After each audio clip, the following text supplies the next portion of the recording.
Welcome everyone to this webinar that is sponsored by the ACP and is being presented by one of our newest associate members, Mike Pacer and Jesse Ray from 5 Stones.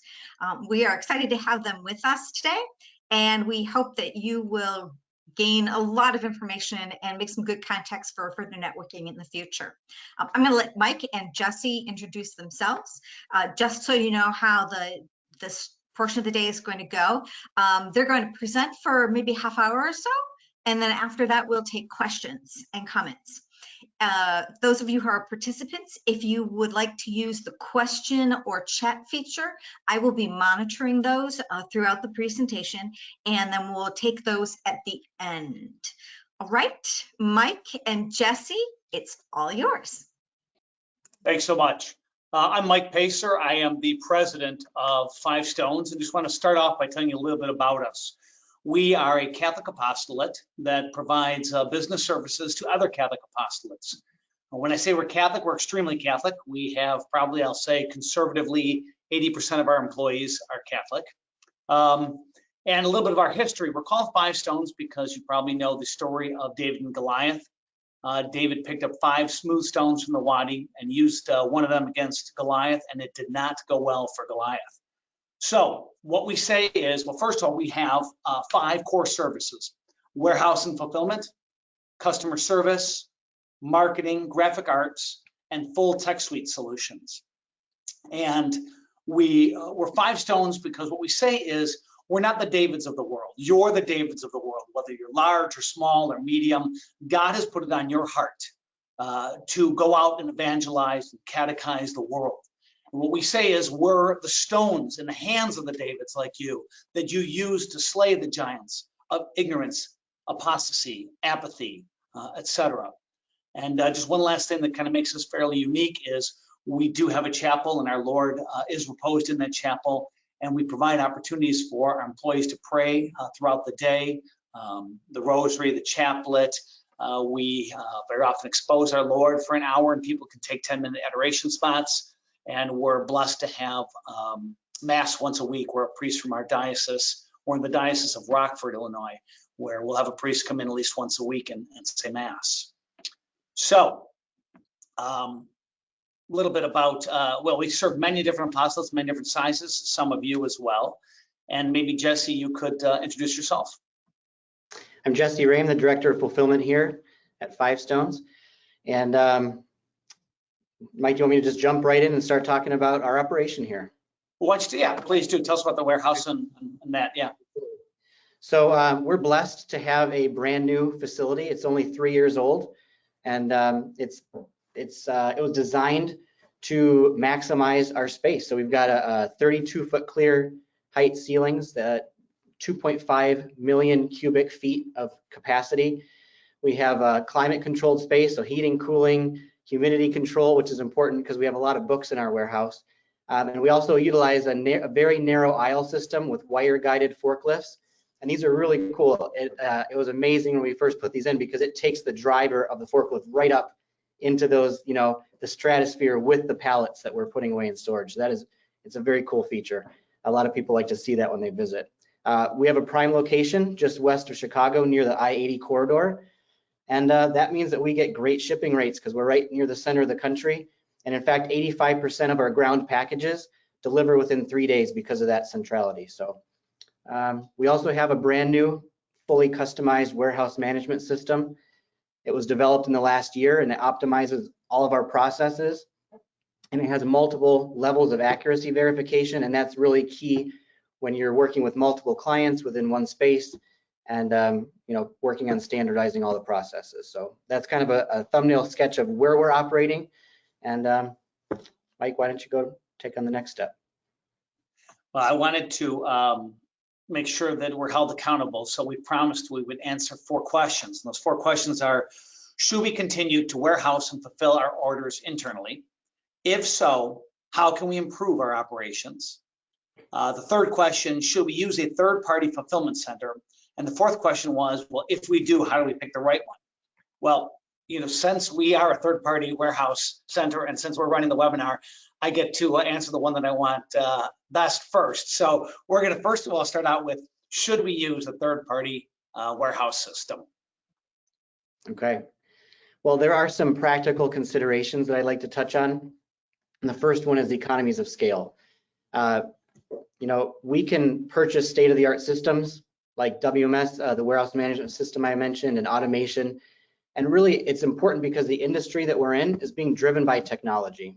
10 years ago, when you thought of robotics and automation, you thought of like automotive or manufacturing and not warehousing. But with the demand for labor and with this e-commerce explosion that we've seen over the last few years, robotics and automation are really touching every part of the fulfillment industry and at a rapid rate. So these technologies come with a hefty price tag, and a lot of them are really cool to look at and learn about, but do they make sense? Because it could be $100,000 to multiple millions of dollars to implement one of these systems. And they might speed up the turnaround time and save loads of labor and costs, but they're really only effective if you have a large operation to start with. So that's one thing, the economies of scale and the state-of-the-art systems. The next one I'd like to touch on is shipping rates. It's another area of opportunity. Rates continue rising. I'm sure you've heard in the news that, every January, FedEx, UPS, the post office, they raise their rates. I noticed ACP sent out something just recently about the post office essentially granting themselves the ability to raise their rates again this year. So that's another scary thing that we have to contend with. But with the economies of scale we have, with thousands of packages being sent out daily, we have a couple things. First of all, the ability to negotiate great pricing with our carriers.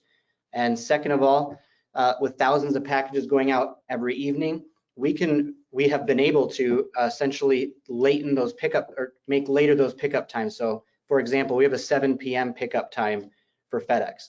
They back a trailer up to our building, and we're getting essentially some of these customers, a subset of the orders that get picked and packed every day are going out a day earlier because they don't have to wait through the night for the late shift that we have packing those. So that's something else that's a benefit to having a large operation.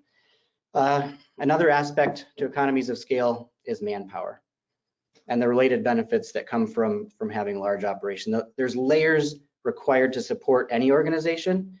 There's management, there's supervisory staff, and IT professionals, and we're able to spread those costs out over a larger pool of daily orders. So it's very helpful to be able to handle a professional staff with a large organization. So yeah, since we're talking about manpower, let's dive right into flexing with employees.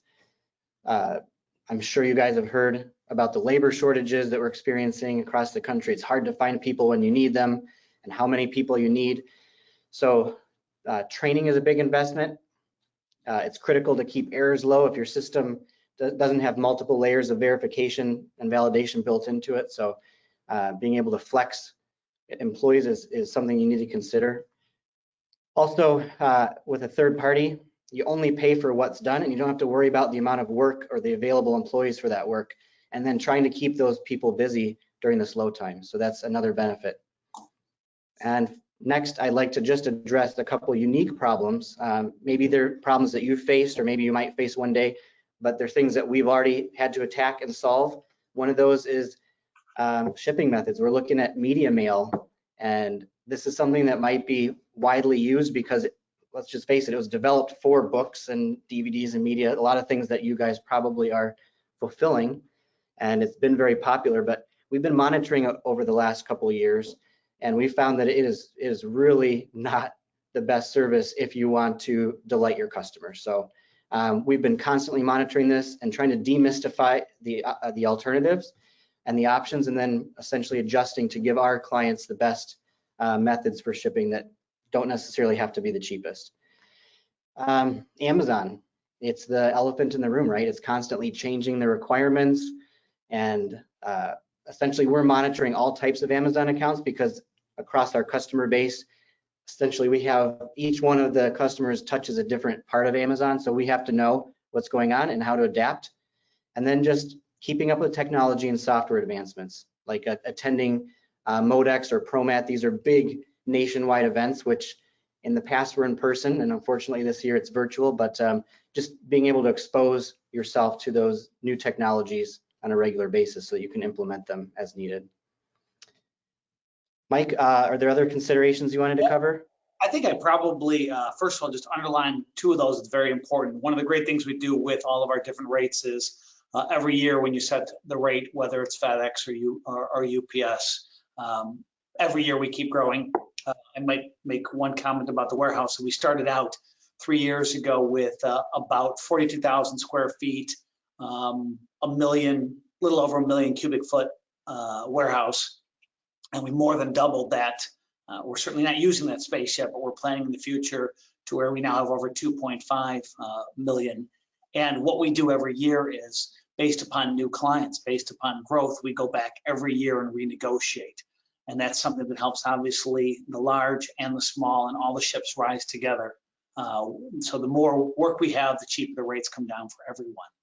Another thing, Jesse was very kind when he said there were problems with the post office and media mail. Media mail is a very cheap solution, but the reality is, across the board in this country, media mail has gotten little or no attention whatsoever in times of great need. In the holiday season, warehouses are famous for literally throwing the media mail in a corner and not touching it for 2 to 3 or more weeks.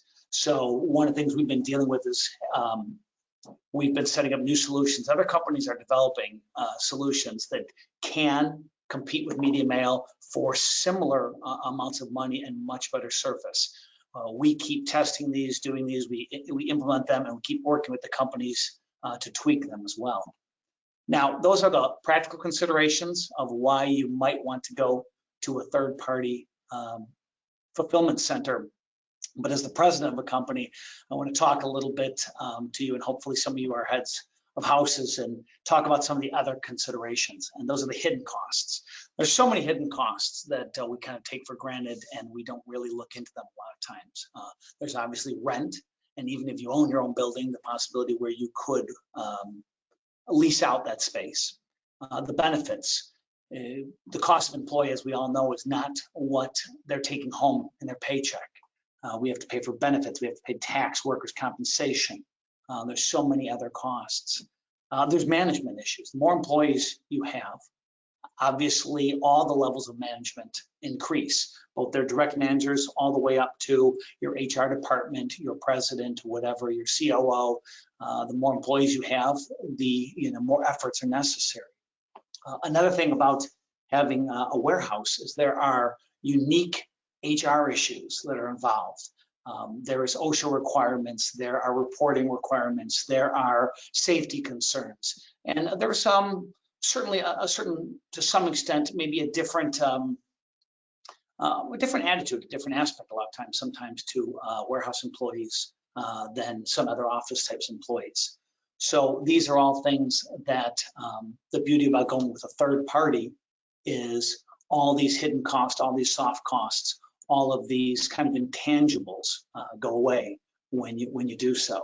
And then one other thing I just want to talk a little bit about, something unique for us is we have developed a system that we'll be rolling out very shortly, where we have a lot of clients that think very highly of each other, and I don't know, various publishers do and don't sell other publishers' books or other content creators books or materials. We have the ability where if you want to sell somebody else's materials that are in our warehouse, you actually do not have to, well, this will be in effect in about a month or so, you will not actually have to purchase them and stockpile and pay for the storage. Rather, there will be, it'll be an instantaneous at the point of sale, where your company can offer on your website something for sale. The minute somebody comes on, goes in the shopping cart and purchases it, at that moment, the inventory will be as it's being fulfilled, the inventory will transfer to you and then to this person. And then there'll be a way of your settling up according to whatever deal you have with the other company. And I guess another thing I would just point out, an intangible, is we always ask companies whether they're large or small. And we have very small clients that literally have one item out there in our warehouse, and we have very large major publishers out in our warehouse. But whether you're large or small, the question you really have to ask yourself, besides all of these practical considerations, is this what God has placed in your heart? Do you feel called to do warehousing and fulfillment? Or when you got into it, you said, no, what I really want to do is I want to create and obtain and identify content, and I want to get it out there. But I look at fulfillment as somewhat of a necessary evil. So this is something you should consider. So that's what are the benefits of using a third-party warehouse. So now I'm going to ask Jesse to start discussing the second. Well, okay, if I do choose to go to a third-party warehouse, what are the things that I should do when I am looking into interviewing various solutions? Yeah, great. Before I jump into that, Mike, I just wanted to let you know that other people might not be called to do warehousing and fulfillment, but Five Stones really is. It's something that we eat, sleep, and drink. I mean, we hop out of bed in the morning and can't wait to get to work. And that's not just because of the work that we're doing and the things that we're lifting, but really we get to pray for our clients while we're working. We get to be handling these products that are blessing people as they go out the door. And so just knowing that and reminding our staff of that is really, it's a great benefit to working here. So, Amen. Practical considerations. First of all, if I was out looking for a contractor or a third-party warehouse, I would be looking at price first, because it's just something that comes to the top of the list all the time. It might be buried in the contract, but people tend to flip to that page first, right?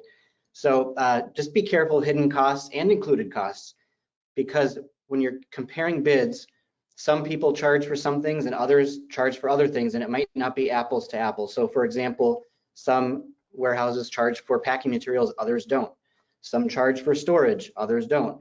We've even seen rent charges put in there and kind of buried in there. So it's very interesting. You just have to be aware of all the different nuances. And if you see something missing from one contract, don't assume that it's because they won't charge for it. Maybe it's missing because it's going to be, it's going to show up later. So just keep that in mind. You want to compare apples to apples.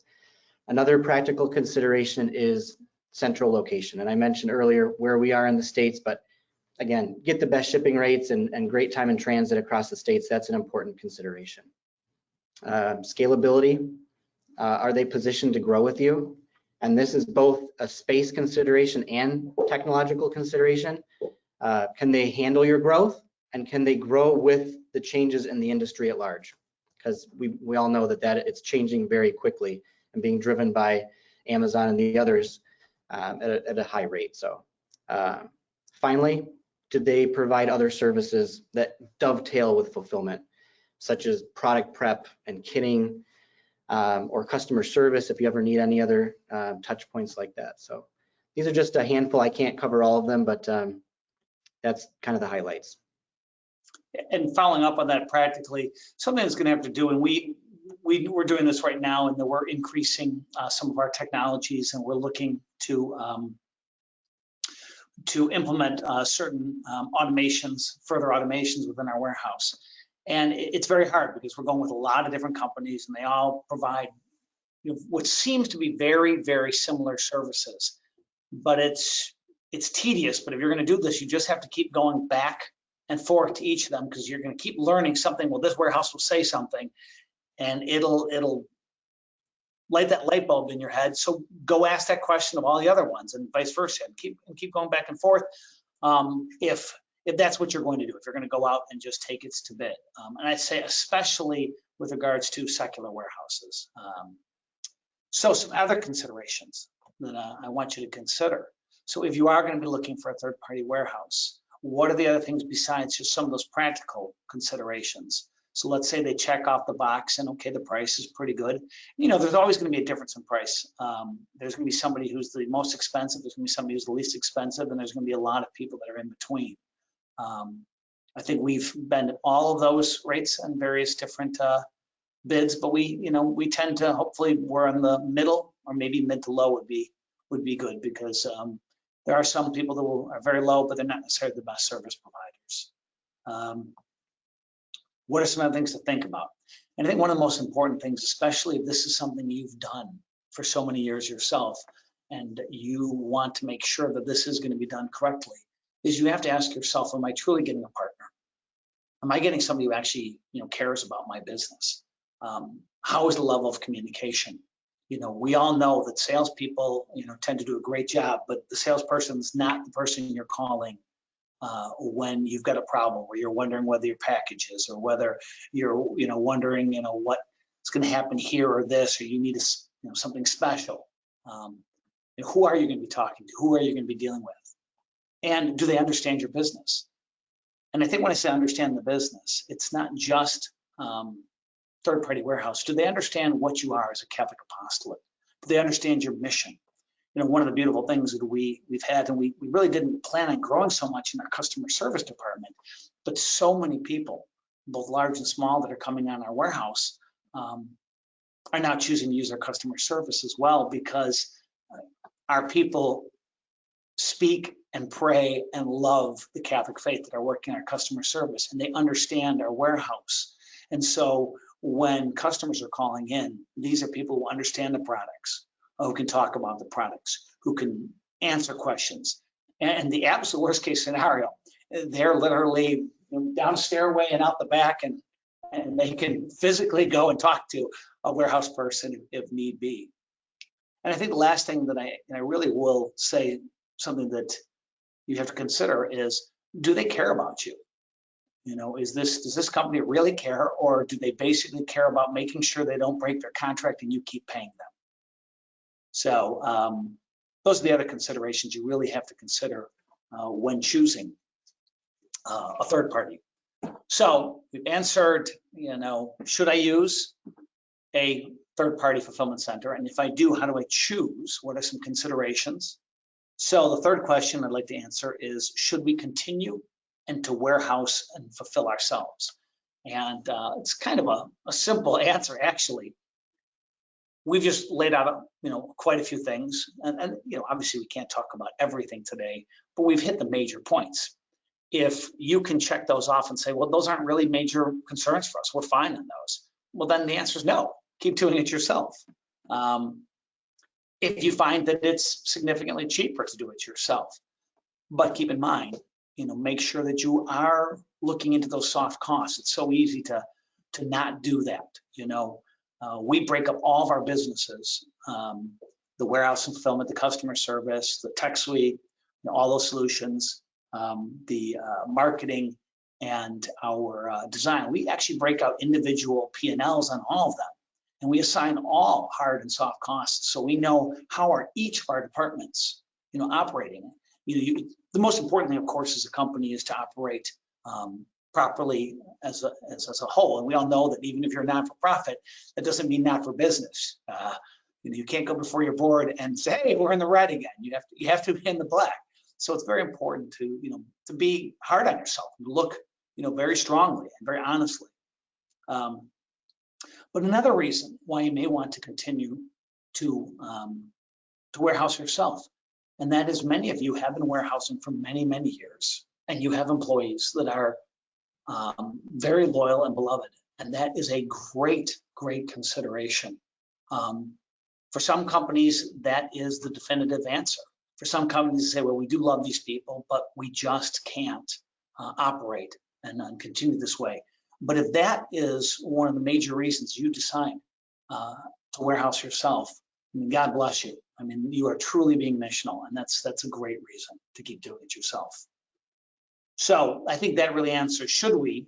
And if you're going to warehouse yourself, Jesse, if you could just share well, how do we make sure that we're continually improving and doing a good job ourselves? Yeah, great question, Mike. There's not enough time to answer all the points that come to mind on this, but I'll just touch on a few. And one of them is constantly assessing your processes. And that sounds kind of fancy, but essentially it's, if you aren't moving forward, you're slipping backwards. Consider hiring a consultant, perhaps, to assess your operation. Have others from your organization come into the warehouse and work with people in the warehouse and ask questions, and just, we tend to, you know, we've always done it this way, and that's why we're doing it. And maybe if other people from the company can take the time to go and participate in that. Go ahead, Jesse, Mike. if I could interrupt, Yeah, I, on a regular basis, go in there. It's getting harder and harder as we get more automated and more sophisticated. But I go in there and try to pick, I try to pack, I'll do silly tasks sometimes when we're really humming in Christmas. I sometimes can't do that much, but then I'll just spend time, doing something and watching it. Our general manager does the same thing. Our CFO does the same thing. And I always come up with some questions. I always ask, why do we do this? Why do we do this? And usually, there's a very good reason, but every so often I come up with a decent question and Jesse's like, never thought of it that way before. Yeah, absolutely. And it's interesting because it doesn't just help with, ferreting out some of these things that could be improved, but also I'll tell you what, somebody might say, well, why is the CFO out here? But they start to really appreciate that attention and the fear kind of disappears. And then they realize, oh, he's out here to help us. The general manager is having fun with us as we get out the books, during the Christmas rush. It really is mission building as well. So that's another thing to think about. Having others, okay, I touched on that. Visiting other warehouses. This is, again, for someone who's in the industry and really enjoys this is like a kid in a candy store for me. I love visiting other warehouses. I bumped into a guy at a Steubenville conference when I was there with my kids, and we got to talking. I found out that he happened to live near me, and he happened to work at a much larger warehouse than we have in the secular world. And he invited me to come out there one night, and it was just glorious to walk through their operation, to see the things that they've been implementing. And so you just get ideas from other warehouses. It might be that it's too much and you can't handle that, but there's always going to be something that you can glean from talking to others and seeing their operation. And then a couple other things, a big one, this is really important, and that's capturing and analyzing data to improve your performance. And it might be that you're using paper for picking, or it might be that you're using RF scanners, whatever it is, there has to be a way for you to be collecting and analyzing the data. And that could be on like picked lines per hour, or how many hours it takes to pack so many boxes. There's all different types of measurements and KPIs, key process indicators. But essentially, if you're not gathering the data and analyzing it, then there's going to be opportunities lost there. And then finally, and again, this depends on your size, but essentially to automate to the appropriate level, right? You can't have all the bells and whistles that multi-million-dollar operations have, but there are some smaller pieces out there that could really help and be implemented in your system, perhaps. So when you say multi-million, you mean 100 million organizations that spend multi-millions on each automotive device. So yeah, so, I mean, there's so many of these really cool things that the price tag starts in the millions of dollars and goes up for different types of automation. But even that, it's something that where we benefit sometimes looking at warehouses that are far more sophisticated. And we're going into 1 million square foot warehouses that have everything. Even if you can't have the same solution, what you start seeing when you go to other warehouses is you identify reasons. You identify general concepts sometimes, general things. Why does this warehouse do this better? And sometimes it's something very simple. When we were smaller, we tried to pack everything in, and we tried to be so efficient with space. But what we learned is just amazing that all these warehouses, as they're being built, and they know exactly what they're doing. This is their 14th, 15th, 20th different warehouse that does the same things. And yet they always design all this extra space. And there's that reality that you can mathematically design something down to the millimeter, but humans don't operate that way. And the day is going to come where you just need to throw something for a while in one place and have people like ants go over there and attack it and pull things out and do things.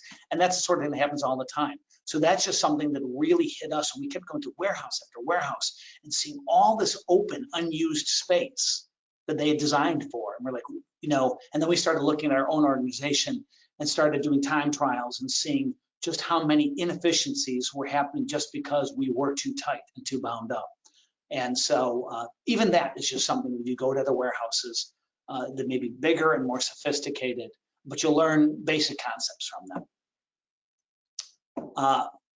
That pretty much ends what we have to say. We want to definitely have a little time for question and answer. So I guess the thing I'm going to just really thank you guys so much for is thank you for your mission. Thank you for what you do. If we can help you in any way, and it doesn't matter whether you're ever going to come to work with us or not. Something that we pride ourselves on is we really don't believe in competition. What we believe is, it's so sad if somebody goes, well, they buy my book, they're not going to buy that person's book, or if they go into that person's curriculum, then they're not going to do mine, or, I wanted this. Well, we all know we're fighting over about a 5 or 6% market share at best. I think what we can do is let's band together, let's work together, let's try to make the most disciples out there we can, and to use our resources. That's the beauty of ACP, that it's like, let's come together. We're not competitors. We're co-workers in the vineyard, and there are so many people that need our services and that need all the great materials that you provide. So let's help each other get out there. And then when there's 3 people left on this earth that don't love Jesus Christ, we can fight over them.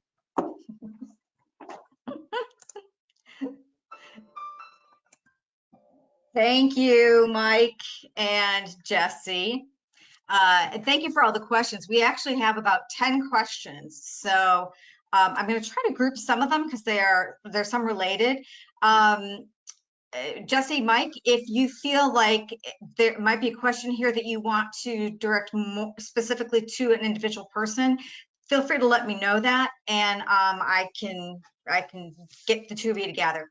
The first question is about, I believe a WMS means warehousing management system. That's right. There are 2 questions here. So I got to find the first. The first one is, did you develop your own warehouse management system?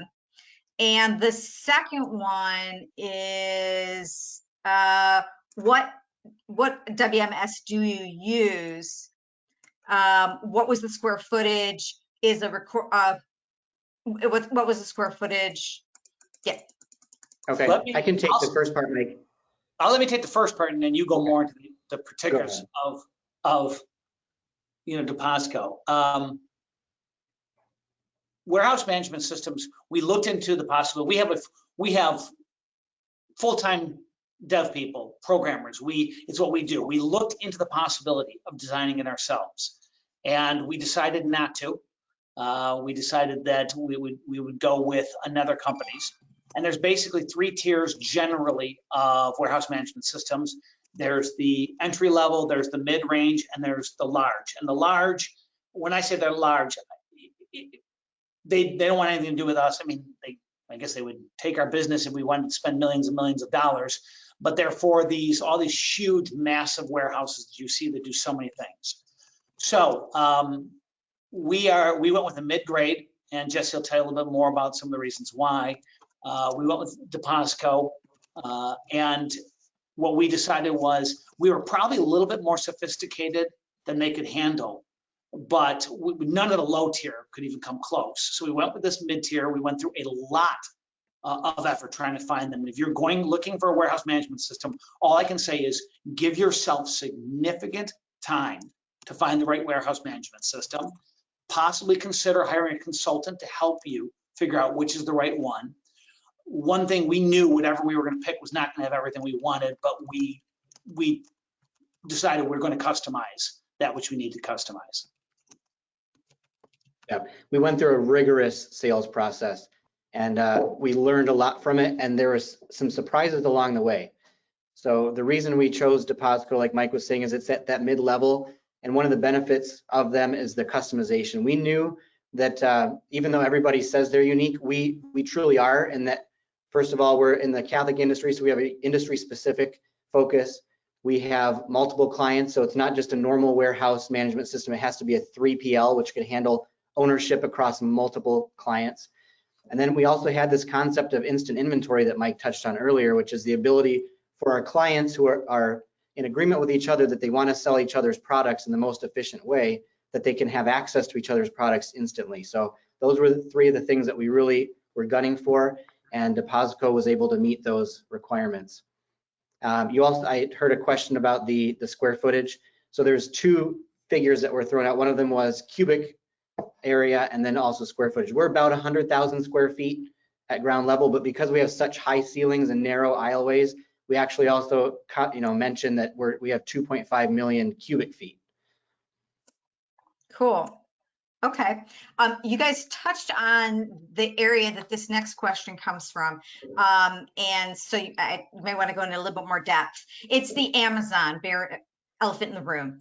So do you have to deal a lot with Amazon and their demands of things like how to ship statements, labeling, timing, all that kind of stuff? And what leverage do you have that makes it easier for you to deal with them as opposed to any one of us doing it individually? That's a great Amazon question. does anything we ask them to. Okay, that is absolutely not true. Jesse, you can start that one out. Yeah. So Amazon, it took us a while to get our sea legs with Amazon because number one, they're so demanding, and number two, they change things all the time. And so when we first got involved with them, we had to essentially, and this was before our new system, we had to break apart the orders. Some of these orders were so large, we had to break them into pieces just to manage them. And then we had to stitch them back together again in order to give Amazon the information. I'm sure if anybody's dealt hands-on with this relationship, they know that some of these requirements that Amazon has is spreadsheets that have 130,000 lines long. I mean, you can't even scroll to the bottom of some of these spreadsheets that Amazon was requiring. But we were able to take all these requirements and really focus down on how do we improve our relationship with Amazon so we can do ASNs. Those are advanced shipping notifications automatically for some of our clients now. These spreadsheets that we used to have to do are now automated with EDI.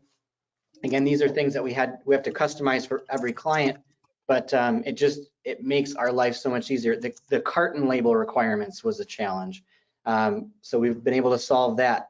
On time ASNs, this is where they will nick you for submitting paperwork an hour late or something like that. So all these, we have staff on here at the warehouse, and their primary focus is just making sure that the POs are out on time.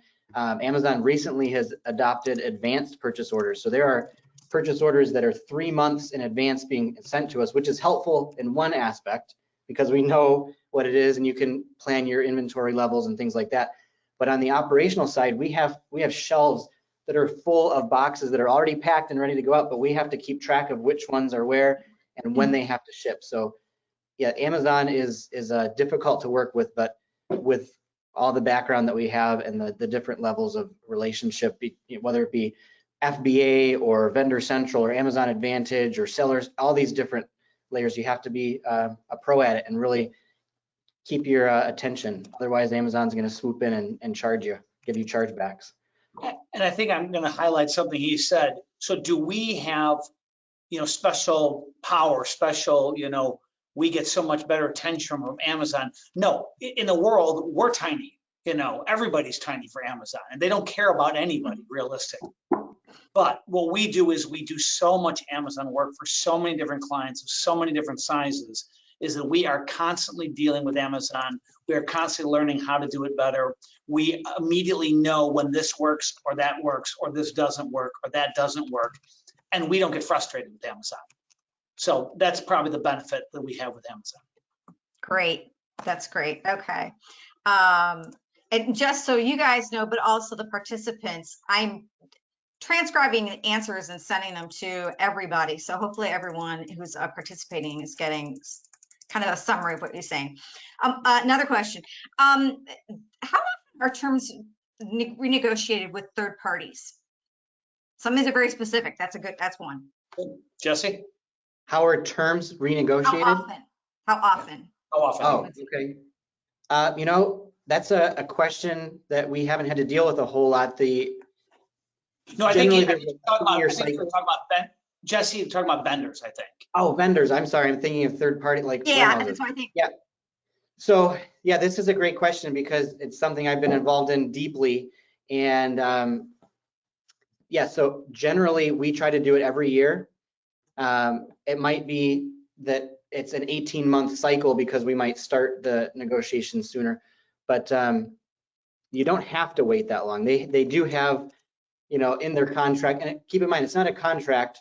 FedEx and UPS, these are agreements, and that they don't hold you to this stuff. It's just basically laying out, here's what we're going to charge you for everything. And you could go back to them 6 months later and say, hey, things changed and you need to lower your prices for us. There are companies out there that will help with that. Be cautious because they generally require a percentage of the savings that they calculate. So you're beholden to them for a certain number of years. If you have someone else do the negotiation for you, they might get you way better rates, but you're going to end up paying for it. And maybe it's worth it. But in general, if you're doing your own negotiation, I'd say start it every 12 months, and then hopefully within 18 months, you've got your contract renewed. With regards to corrugated, with regards to tape, with regards to other products, you know, you do want to have, I mean, I think one of the things you do is a good relationship is good. I think it's nice to have that, you know, that trust with the company. I think we tend to take when companies are coming at us and saying, well, you know, we want to do the boxes, we want you to bid out your tape or whatever it is. We'll meet with them, we'll talk to them, but we tend to really only very seriously consider that about once a year. FedEx, UPS, again, we're in somewhat of a year cycle with them. Things would have to change very significantly. But what we do is when we know we're bringing on more clients, especially, you know, 1 or 2 very large clients, we start the negotiation before the client comes on and say, this is the volume we're going to be doing as of this date. And when we negotiate at that point. That makes a lot of sense. Okay, great. I'm going to read this question because it's a great question. I'm sure you know what it means. I have no idea, so I apologize for that. Accessibility to touch inventory for fiscal audit requirements or internal audits of inventory? Question mark. Do you know what that means? Yeah, I do. I can interpret that. What I think it means is if you have to have an auditor come on site to actually participate in an inventory count with you, we do allow for that. And what was the second part of the question? Accessibility to touch inventory for fiscal or internal audits of inventory. Okay, yep. So there are different ways to do internal audits. Our preferred way is cycle counts, and there's a reason for that because historically the GAAP practices have been, you know, a year-end count, and you get your perfect number at the end of the fiscal period, but that doesn't help 6 months from now when, you know, something went missing or if, you know, one of the counts was off or something. So if you do ongoing cycle counts, and there's layers of those, I'll try to describe them quickly.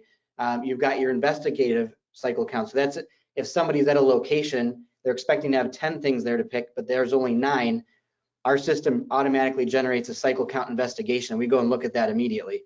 And then there's scheduled cycle counts where we pick the fastest movers and we go out on a periodic basis and we're checking to make sure that each location has what we think it has.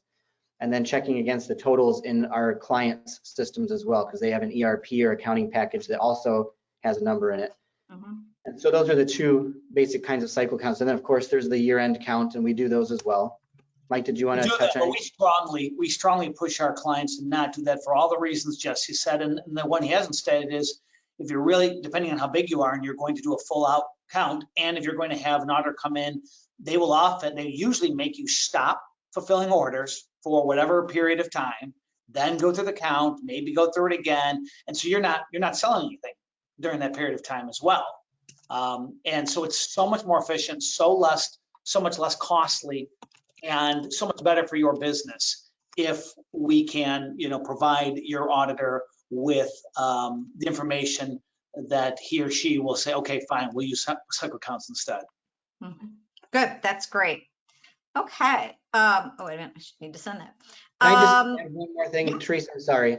No. It's the inventory visibility, especially if you have an online shopping cart or some way of selling, to be able to tie in. We'll actually provide numbers if it's desired from our system to the shopping cart so that customers can see the quantity on hand that's in real time based on our everyday cycle counting. So I'm going to skip. I'm glad you said that. I'm going to skip to this question because I think this might be addressing it. Are you capable of API interface?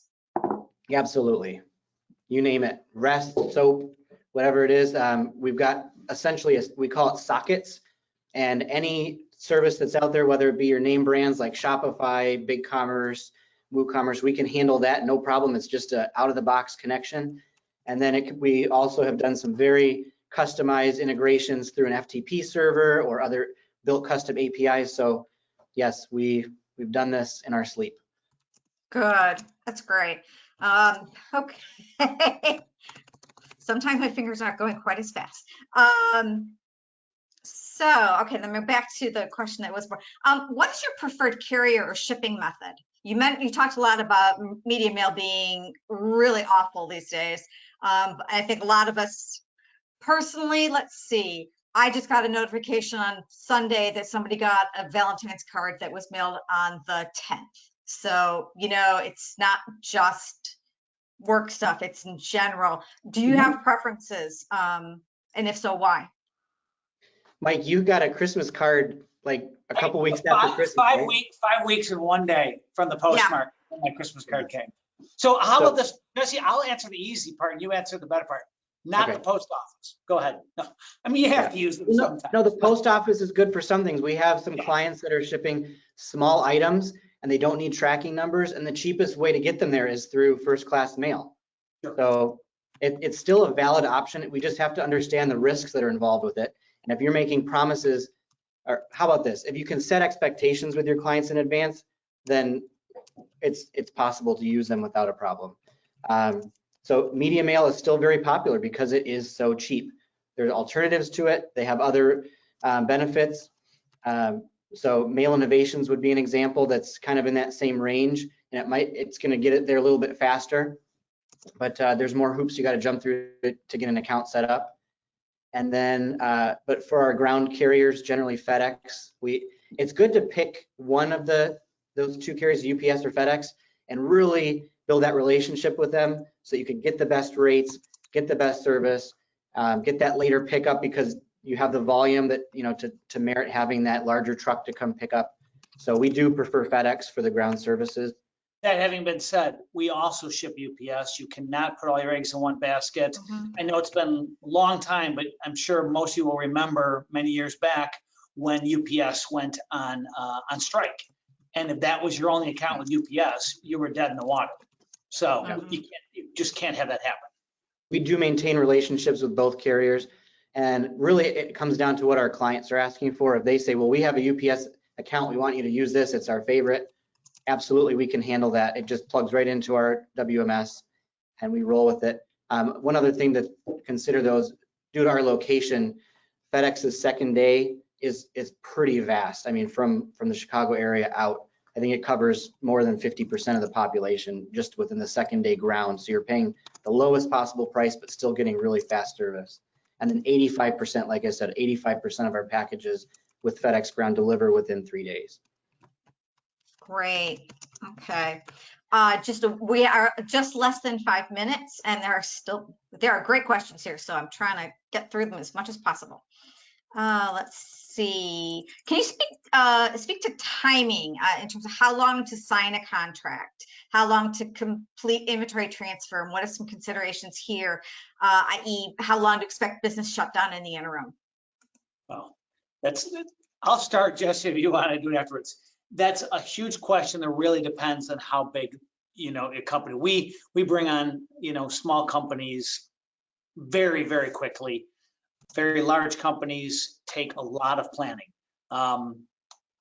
Jesse can talk a little bit more about some of the stuff, but I will say our goal always is to have little or no shutdown whatsoever. So even the largest client we've brought over, the largest, publishers several of the largest publishers in the industry, we brought them over, and we've done it where we have set up and brought in enough stock to be ready to fulfill for X amount of days, been completely set up. You keep fulfilling from your warehouse. We've designed all of the transfer by LTL that's going to happen afterwards. It shuts down at yours, it turns on in ours, we keep fulfilling. Will you get every single thing right? No, because at that day, somebody's going to order one of your least selling books, and for some reason, there's going to be a run on it. There's going to be 20 copies, and no, you never thought to send that one to us. But for the most part, it's going to go very, very smoothly. Cool. The timing is going to, I don't know, Jesse, if you want to talk to it, but it's really going to depend on how big you are. Yeah, for the larger moves, we recommend that one of my team, either myself or someone else, comes out and travels to see the operation. And that's just to essentially make sure that what you're sending to us is going to be received well. Everything that we do here, we're doing scan-based picking, scan-based packing, so we can validate everything. So barcodes are a necessity, and a lot of times we need to put together a plan to help people to make that transition, get their products barcoded, help them to decide if there's certain products that maybe shouldn't be brought. Maybe it's the storage concern. If it's 20 years old and sitting in the back corner, is that something that really needs to come into our warehouse where things are moving quickly? So yeah, we're gonna challenge your business model a little bit too. We're going to show you what it would cost, and sometimes, since you've never broken it down to a per item, per line, per whatever it is, and you say, wow, we've always offered something this way on these, like maybe it's just some small little tchotchke, and we sell very few that way, and we sell a lot in large quantities, to say, you know what, only sell it by the bag, only sell it by the multiple, whether it's a pamphlet or it's a medal or something like that. And so a lot of times it will cause people to actually rethink their inventory. The wide range, I would say, it could be anywhere from literally as quick as a month or two to it could be a year. You really should be, we'll work with you over an entire year to get this if you're going to transfer a very, very large operation. Okay, guys, we have a lot more questions. So we're going to do this sort of like a game show.